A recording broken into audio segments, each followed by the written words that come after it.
நேற்று கூட பார்த்தீங்கன்னா விஜயண்ணா வந்து கல்பாத்தி ரிலேட்டிவ்க்கு யாருக்கும் மேரேஜ். ஸோ அவங்க போயிருந்தார். விஜயண்ணா கூட வந்து திருஷண்ணாவும் போயிருந்தாங்க. ஸோ அது வந்தோடனே ஐயோ பற்றியா கன்ஃபார்ம் ஆயிடுச்சு பற்றி இவர் வந்து சங்கீத விவகாரத்தை பற்றி யோசிக்காமல் த்ரிஷா கூட வந்து இவரை பற்றியா ஒரே காரில் வந்தாங்க, ஒரே பட்டு சட்டை, ஒரே மாதிரி சாரி. உங்களுக்கு என்ன பிரச்சனை? அவங்க எதில் வந்தா அவர் இதுலேருந்து என்ன சொல்கிறாருன்னா, நான் வந்து தப்பு பண்ணல, நான் எதுக்கு தப்பு பண்ணிட்டு த்ரிஷா கூட கனெக்டிங்கே இல்லை, நான் ஃப்ரெண்டு, நாங்கள் வருவோம் போவோம், நீ என்ன வேணால் எதுக்கும் என்ன வேணால் பண்ணிடுவோம். நேற்று ஃபுல் அண்ட் ஃபுல்லு மொத்த மீடியாவும் கவர் விட்டாரு. இப்போ சொல்கிறேன், நீங்கள் என்ன நெகட்டிவ் வேணால் செட் பண்ணுங்கள், மக்கள் முதல்ல அது எடுப்படாது. அவர் எப்பவுமே போல் த்ரிஷா நீங்கள் பேசுகிறீங்களே, நான் த்ரிஷாவே வரன்ற மாதிரி தான் அவர் வந்தார். அதான் எல்லாரும் பிதிராக நேற்றுலாம் சன் நியூஸ் எனக்கு தெரிஞ்சு ஒரு 20 டெம்ப்ளேட்டுக்கு மேலே போட்டிருப்பாங்க 1 ஹவரில்.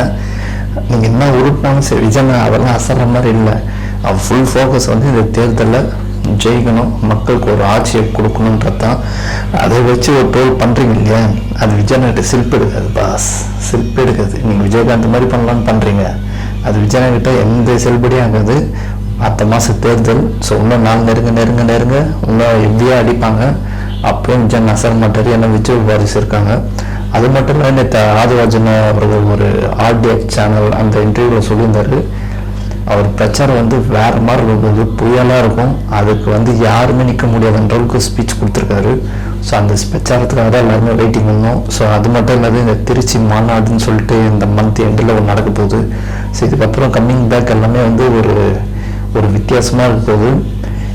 யார் யாரெல்லாம் விஜய் தொட்டாங்களோ இந்த எலெக்ஷன் முடிகிறதுக்குள்ளே அவங்களும் இல்லாமல் போயிடுவாங்க, காணாமே போயிடுவாங்க.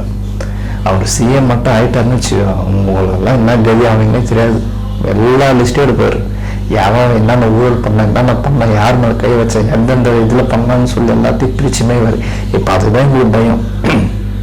ஐயோ வந்துட்டாலும் நம்ம இதெல்லாம் பிடிச்சி நோண்டுவானே, நம்ம எவனும் உள்ளே போயிடுவோன்ற பயத்தினால தான் எதனா ஒன்று பண்ணுறாங்க. ஒரு பொறுப்பும் தேவாது. ஸோ வெயிட் பண்ணி பாருங்கள், இந்த எலெக்ஷன் எப்படி இருக்க போகுதுன்றது மக்கள் நாங்கள் காட்டுவோம், விச்சுவல் வாரிசம் காட்டுவாங்க. செவிட்டில் விசில் அடிச்சு அனுப்புறது கன்ஃபார்ம்டு. ஸோ வெயிட் பண்ணி பார்ப்போம். ஏன்னா இப்பயே வந்து கதற ஆரம்பிச்சிட்டாங்க. இன்னும் ஒரு 15-25 டேஸ் தான் இருக்குது. இப்போ தேர்தல் டேட் அறிவிச்சிட்டாங்கன்னா ஃபினிஷ்ட். ஸோ அதனால் வெயிட் பண்ணுங்கள். மக்களுக்கான ஆட்சி விஜய் கண்டிப்பாக கொடுப்பாரு. இது வந்து அவர் செய்கிறாரு செகண்டு.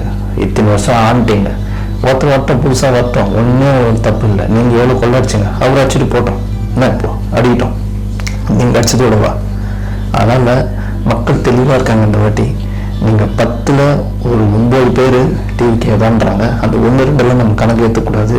ஸோ நிறைய விஷயங்கள் இருக்குது. ஸோ அதெல்லாம் வந்து இன்னைக்கு அப்புறம் இனி வரப்போகிற நாட்கள்லாம்